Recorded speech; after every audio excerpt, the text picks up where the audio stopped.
Please don't put that thing inside me again. Come. It hurts, the boy sobbed, loud enough for the crowd to fall into stunned silence. You lying little bastard, the man snarled, reaching to strike him. But before the blow could land, the royal guard had already broken protocol. What did he do next?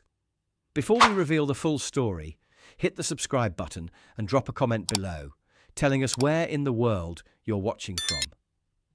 Now, without further ado, let's get into it.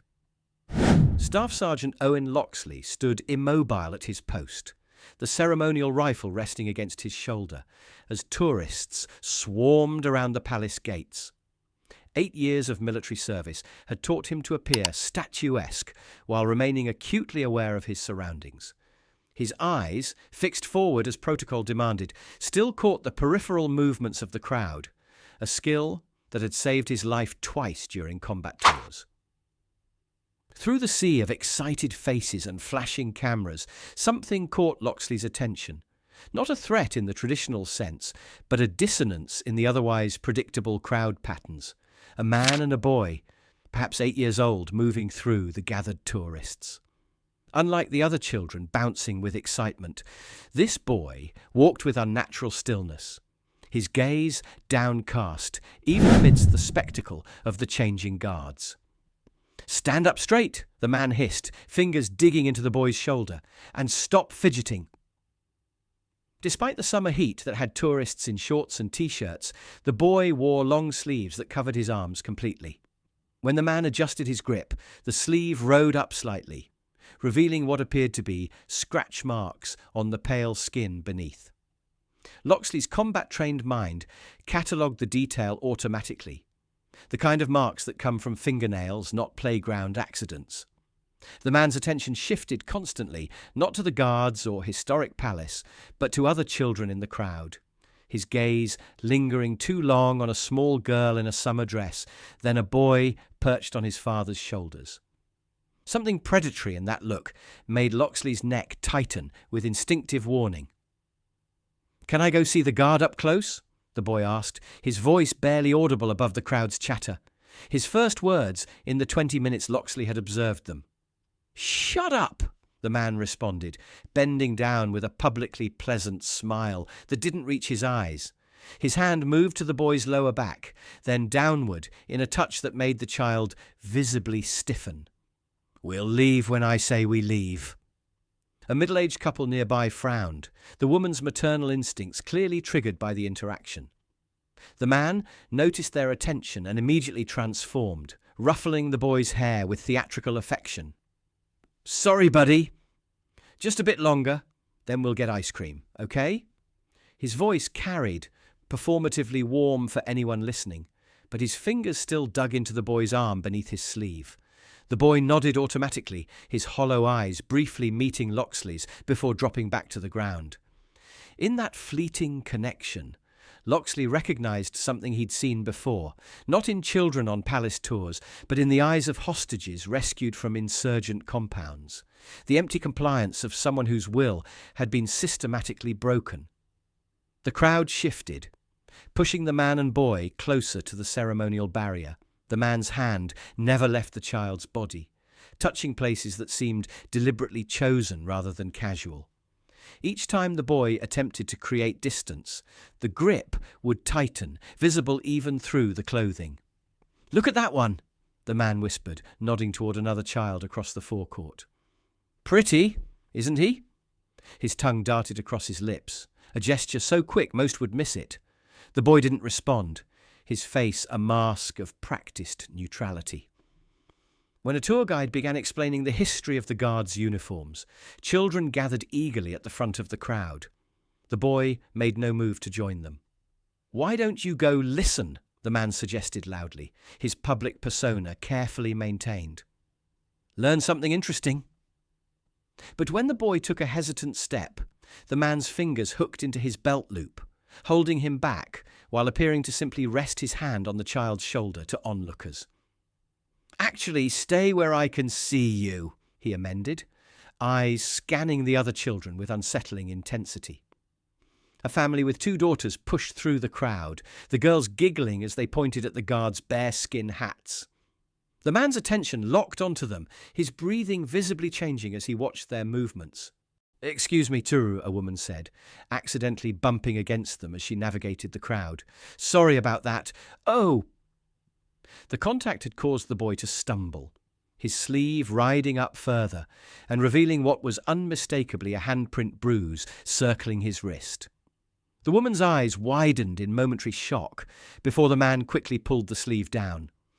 "Boys will be boys," he said with a practiced laugh, "always getting into scrapes." The woman hesitated, maternal instinct warring with social propriety. "That looked like—" "His mother's overprotective," the man interrupted smoothly. "Always thinks I let him play too rough." "Right, kiddo." The boy nodded automatically, a programmed response rather than agreement. The woman's eyes narrowed slightly, but the crowd pushed her forward before she could say more. As the ceremonial march brought Loxley closer to their position, he caught more details. The unnatural way the boy stood, slightly angled away from the man, as if expecting a blow. The nervous glances upward to check the man's mood. The slight tremor in his hands. A tourist dropped their program, and the boy instinctively bent to retrieve it. As he reached down, his shirt rode up in the back, revealing a pattern of welts that made a nearby father audibly gasp. "Jesus Christ," the man muttered, making eye contact with his wife.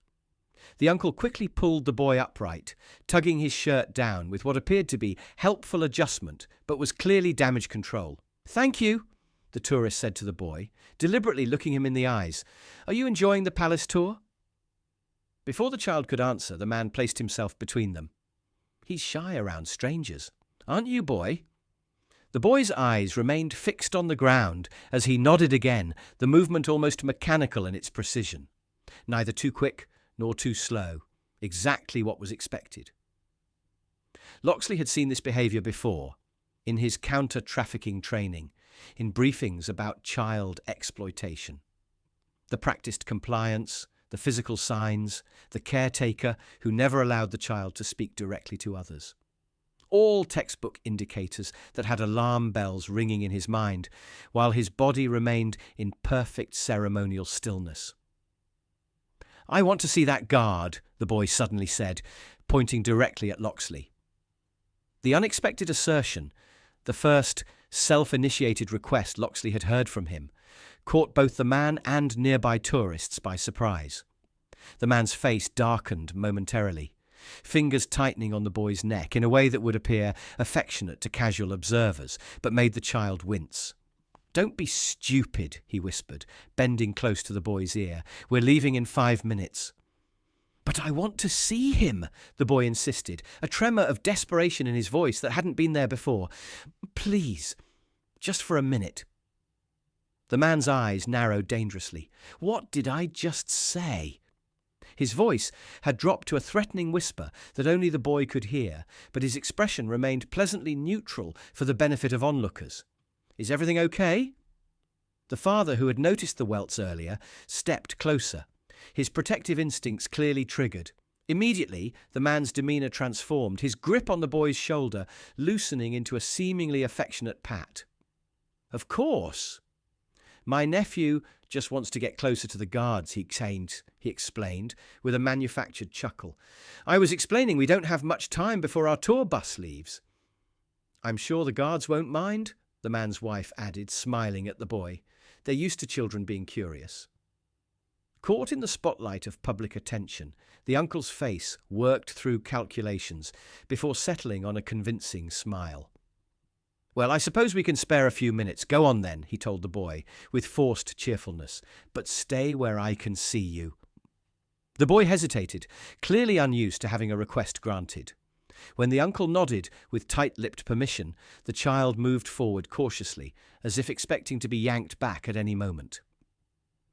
Tourists parted, creating a path between the barrier and where Loxley stood at attention.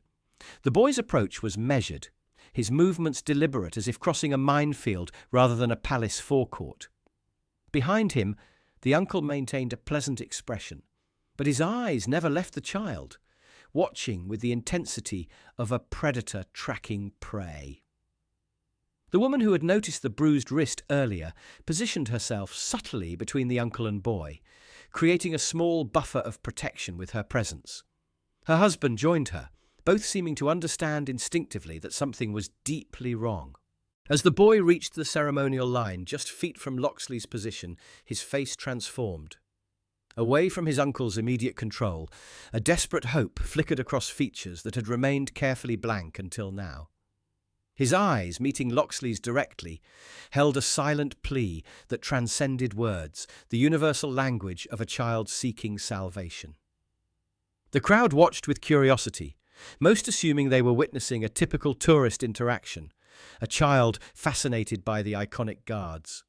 But the couple who had created the protective barrier exchanged knowing glances, the mother discreetly positioning her phone to record what was happening. From his position, Loxley could see the uncle shifting anxiously, his public persona slipping slightly as the boy moved beyond his immediate control. The man's hand twitched at his side, his gaze darting between the boy, the surrounding tourists, and the exits, calculating risks and escape routes with practiced precision. The boy stopped precisely at the visitor line, respecting the boundary despite his desperation. His shoulders straightened slightly, as if gathering courage for what would come next. "Hello," the boy said softly, his voice steadier than it had been all day. "I wanted to see you up close." Loxley maintained his ceremonial stance, eyes forward as protocol demanded, but his peripheral vision captured every detail of the child standing before him. The nervous fidgeting of small hands, the carefully controlled breathing of someone trying to appear normal despite inner turmoil. "I want to be like you when I grow up," the boy continued, his words innocent but his tone carrying an undercurrent of urgency. "A guard who protects people." A tourist nearby smiled at what seemed like a sweet moment. The uncle, hovering at the edge of the permitted area, maintained his pleasant expression while his eyes darted nervously between the boy and the gathering crowd. "My uncle says I can't ever be a guard because I'm too weak," the boy said, voice dropping slightly. "He says I deserve what happens in the dark room." Loxley's training kept his expression neutral, but his mind processed the phrase with alarm, not the casual comment of a child, but a deliberate message wrapped in innocent conversation.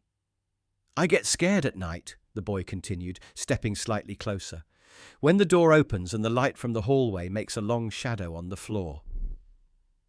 An elderly woman nearby frowned slightly, the oddness of the boy's phrasing catching her attention. She moved closer, pretending to take photos while listening. "Sometimes I try to hide, but he always finds me," the boy said, maintaining eye contact with Loxley. "He says if I tell the daylight people, they won't believe me." Daylight people. The phrase struck Loxley like a physical blow, a term he'd heard before in trafficking cases, referring to normal society outside the shadowed world of abuse. Not something an 8-year-old would invent. "I tried to tell my teacher once, but he showed her pictures of me being bad and said I was a liar." The boy's voice remained measured, as if reciting lines rather than sharing trauma. "Now we don't live there anymore. We move a lot." The uncle shifted uncomfortably, taking a half-step forward before noticing the protective circle of adults that had begun to form, not obviously but effectively, creating space for the boy's words. "When I tried to run away, he put the burning thing on my back," the boy continued. "He said next time it would be my face so everyone would see how ugly I am." Loxley's jaw tightened imperceptibly. Years of discipline, the only thing keeping him in position as the horror of what he was hearing registered fully. "I know the special words now," the boy said, his voice dropping to almost a whisper. "The ones I'm supposed to say to people who might help." His small hand moved in an almost imperceptible gesture, not the recognized distress signal, but something meaningful nonetheless. "Bluebird cage. That's what I'm supposed to say. I'm in a bluebird cage and the door is locked." Loxley recognized it immediately, a reference to a child protection code phrase taught in some schools, meant to alert authorities without explicitly describing abuse. Also, the boy hesitated, glancing over his shoulder at his increasingly agitated uncle. The other kids in the pictures. They need help too. He keeps them on his special phone. The mention of other children and images triggered immediate understanding in Loxley's mind. This wasn't just about one boy's abuse, but potentially a larger network. He says we're going overseas tomorrow, the boy continued, urgency now evident in his voice. To meet his friends who like special children. I don't want to go. The uncle, seemingly sensing that the conversation had gone too far, began pushing through the protective circle of onlookers. His face maintained a smile, but his eyes had gone cold with fury. I think that's enough bothering the guard, he called, voice tight with forced pleasantness. Time to go, boy. The elderly woman who had been listening stepped forward slightly. Let him finish, dear. He's not bothering anyone. We have a schedule to keep, the uncle insisted, his hand extending to grab the boy's shoulder. Our tour bus leaves soon. Just one more minute, the boy pleaded, his composure cracking slightly as fear crept back into his expression. Please, just let me— Now, the uncle said firmly, fingers digging into the child's shoulder as he began pulling him backward. We're leaving now. The boy resisted for the first time, his feet planting firmly on the palace flagstones. No, he said, the single word carrying years of suppressed resistance. I need to stay. Something dangerous flashed across the uncle's face. A momentary break in his public mask that revealed the predator beneath. Several tourists noticed, their expressions shifting from casual interest to concern. You little— The uncle caught himself, aware of watching eyes, but his pleasant facade was crumbling. We're leaving, now.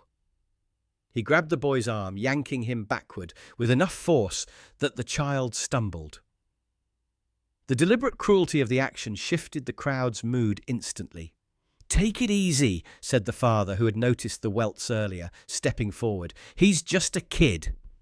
Mind your own business, the uncle snapped, abandoning pretense as his control of the situation unravelled. He's my responsibility, not yours. You're hurting him, the elderly woman pointed out, her voice carrying the natural authority of someone who had likely spent decades in a classroom. That's everyone's business. The uncle's eyes darted around the thickening circle of onlookers, calculating odds like a cornered animal. His hand tightened on the boy's arm, knuckles whitening as he pulled the child against his side. He has behavioural problems, the uncle said, desperation creeping into his voice. His mother can't handle him, so I'm doing her a favour. Now please, let us leave. What's your name, sweetheart? The elderly woman asked the boy directly, deliberately ignoring the uncle. Before the boy could answer, the uncle grasped him by the ear, twisting cruelly. We're going, now! The boy cried out in pain, the sound cutting through the ceremonial atmosphere of the palace grounds. Tears sprang to his eyes as the uncle began dragging him backward by his ear, abandoning all pretense of normal behaviour. Stop it! A mother with 2 children stepped forward, outrage overcoming caution. You can't treat him like that! The uncle's control finally snapped completely. He released the boy's ear, only to grab him by the upper arm, shaking him violently. This is your fault, he hissed, loud enough for those nearby to hear. You ungrateful little— Please, the boy sobbed, fear breaking through his careful composure. Please don't hurt me again. Please don't put that thing inside me again. It hurts so much. The words fell into sudden, shocked silence. Tourists froze, processing what they'd just heard. The uncle's face drained of colour, then flushed with rage as he realised the extent of his exposure. You lying little bastard, he growled, hand raised to strike the child in full view of dozens of witnesses. I'll teach you to make up stories. In that suspended moment before the blow could fall, the crowd's horror was palpable. Several people reached for phones, others moved to intervene, but all were a crucial second too slow. The uncle's hand began its downward arc toward the boy's face, a blow that never connected. Instead, his wrist was caught in mid-air by another man from the crowd, a former soldier by his bearing. Don't even think about it, the man said quietly, applying enough pressure to make the uncle wince. But the uncle was beyond reason now, beyond the calculated manipulation that had served him until this moment. With his free hand, he grabbed the boy by the throat, using him as leverage. "Back off!" he snarled at the gathering crowd. "All of you! He's mine and we're leaving, now!" The boy's eyes, wide with terror, locked onto Loxley's face over his uncle's shoulder. A final, desperate plea for intervention, as the man began dragging him backward toward the exit, using the child as a human shield against the horrified but hesitant crowd. "Nobody follow us," the uncle warned, his voice dropping to a dangerous register that revealed his true nature. "Or things will get very bad for him." The crack of boots against stone shattered the tense silence. Staff Sergeant Owen Loxley had broken position, an unprecedented breach of ceremonial protocol that sent gasps rippling through the crowd. The rifle that had been precisely positioned at his shoulder was now gripped in both hands as he moved with the controlled purpose of a combat veteran. The uncle froze momentarily, his grip on the boy loosening in shock. It was all the opening Loxley needed. The ceremonial rifle swung in a controlled arc, connecting with the uncle's face with a sickening crack that echoed across the forecourt. Blood sprayed from his shattered nose as he staggered backward, releasing the boy completely. "Security breach!" Loxley called out, his voice carrying the full authority of command. The coded phrase would bring palace security running while signalling to fellow guards that this wasn't a random action, but a response to a legitimate threat. The uncle, stunned by the unexpected attack, clutched his face with both hands as blood poured between his fingers. He attempted to straighten, eyes darting toward possible escape routes, but Loxley was already moving again. The guard's boot slammed into the uncle's chest, driving him to the ground with practiced precision. In one fluid motion, Loxley pinned him with a knee depressed directly over his sternum, the rifle's barrel hovering inches from the man's bloodied face. "Don't move!" Each word fell like a hammer. Loxley's voice transformed from ceremonial guard to combat soldier in an instant. A woman from the crowd, the mother who had confronted the uncle earlier, quickly moved to the boy, wrapping protective arms around his shoulders and drawing him away from the violence. Her own children clustered behind her, wide-eyed but safe. "It's over," she whispered to the trembling child. "You're safe now. He can't hurt you anymore." The uncle struggled beneath Loxley's weight, his face contorted with a mixture of pain and fury. "You have no right!" he spat through bloodied teeth. "He's my nephew. This is assault." Loxley leaned forward slightly, increasing the pressure on the man's chest until his breathing became visibly laboured. "Child abuse," he stated, each word precisely delivered. "Trafficking minors, creating harmful content involving children." The crowd had formed a circle around them, multiple phones recording the confrontation. Palace security officers were pushing through the gathering, responding to Loxley's alert. "You have no proof," the uncle wheezed, still defiant despite his position. "It's his word against mine. Who's going to believe a troubled kid with behaviour problems?" Loxley's expression remained coldly professional, but something dangerous flickered in his eyes. "I believe him," he said simply, before applying slightly more pressure to the rifle's position. "Now, let's talk about that hidden phone with inappropriate images of children you mentioned." The uncle's eyes widened fractionally, a tell that confirmed the boy's allegations. Loxley nodded almost imperceptibly, having gotten the verification he needed. "In my left pocket," the uncle finally muttered, eyes darting between Loxley and the approaching security officers. "But it's locked. You'll never get into it." "Digital forensics will handle that," Loxley replied calmly. "Now, tell me about the friends you were taking him to meet overseas." "I want a lawyer!" the uncle snarled, attempting to regain control of the situation. "I'm not saying anything else."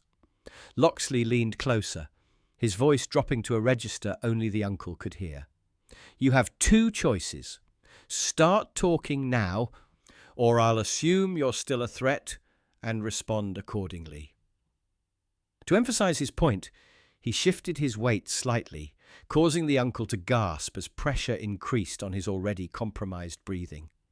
Names? Loxley demanded quietly. Locations? Dates?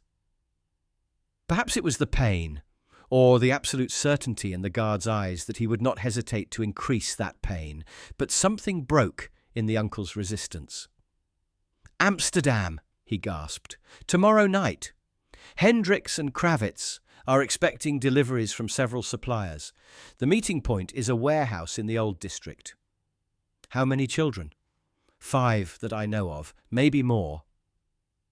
Palace security had reached them now, taking in the unprecedented scene with professional assessment.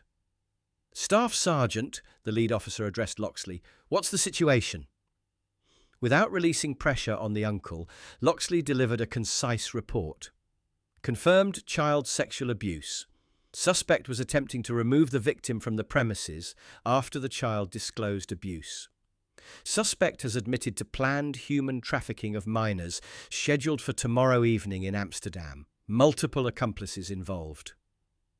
The security officer nodded grimly, the severity of the situation overriding any concerns about protocol breach.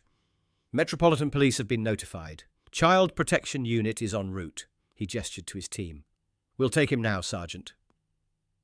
As palace security officers secured the uncle with professional efficiency, Loxley rose to his feet, brushing dust from his ceremonial uniform.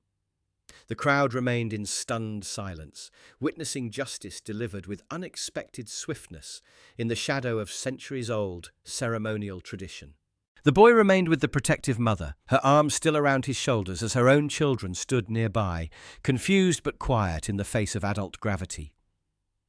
Loxley approached slowly, kneeling to meet the child at eye level.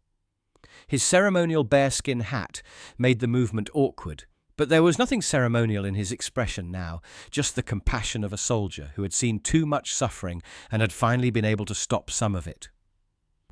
You were very brave, he said simply, his voice gentle in a way that contrasted sharply with the controlled violence he had displayed moments earlier. Braver than many soldiers I've served with.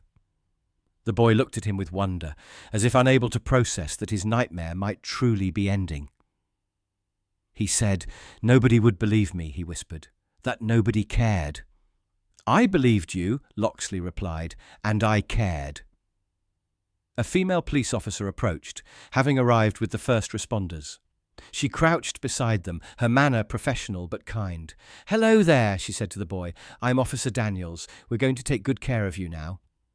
The boy's hand reached out hesitantly, fingers clutching at Loxley's sleeve. Will he come back? No, Loxley said with absolute certainty. He's going to prison for a very long time, and the information you helped us get today will save other children too. The boy's eyes widened. The ones in the pictures? Loxley nodded. And the ones who would have been taken tomorrow.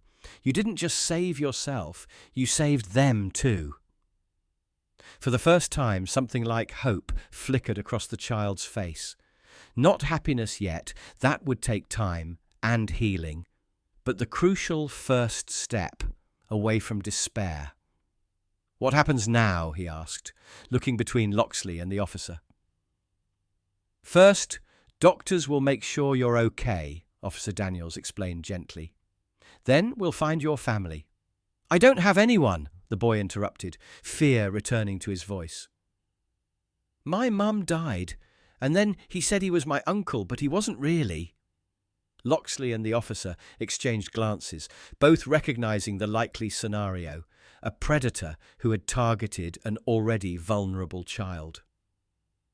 We'll find out exactly who you are, Officer Daniels assured him, and we'll make sure you're somewhere safe with people who will take good care of you. A palace coordinator approached, her expression conflicted as she addressed Loxley. Staff Sergeant, your commanding officer has requested your immediate return to position once the situation is secure. Loxley nodded, understanding the implications. Breaking ceremonial position was unprecedented. There would be consequences, regardless of the justification. The boy sensed the shift, his hand tightening on Loxley's sleeve. You have to go? Yes, Loxley admitted, but Officer Daniels will stay with you, and I can visit you later if that's allowed. The child nodded solemnly, gathering courage once more. As Loxley stood to return to his post, the boy spoke again. "Thank you for seeing me," he said quietly, "when no one else did." Loxley's expression remained professionally composed, but something in his eyes softened. "That's what guards do," he replied. "We see what others miss." As he turned to resume his position, the gathered crowd spontaneously parted to create a path for him. A few tourists began to applaud, the gesture spreading until respectful appreciation filled the forecourt. Loxley took his place in formation, resuming the ceremonial stance that had been drilled into him through years of training. To casual observers, he might have appeared unchanged, another iconic guard returning to timeless tradition after an unusual interruption. But those who looked closely might have noticed the difference. The watchful awareness in his eyes had taken on new purpose. Behind the ceremonial facade stood a guardian who had chosen to see and act when it mattered most. What would you do if you witnessed a child in danger? Would you recognize the signs of abuse that Officer Loxley saw? Or would you walk past, assuming someone else would handle it? How many children might be saved if more of us were willing to break from our normal routines when something doesn't seem right about a child's situation? If this story moved you, please hit the like button and subscribe to our channel for more powerful stories about those who serve beyond the uniform. Don't forget to press the notification bell so you never miss our daily uploads. Share this video with someone who works with children, teachers, coaches, mentors, because awareness saves lives. Check out our previous Royal Guard stories appearing on your screen now. We'll see you tomorrow at this same time with another powerful story you won't want to miss.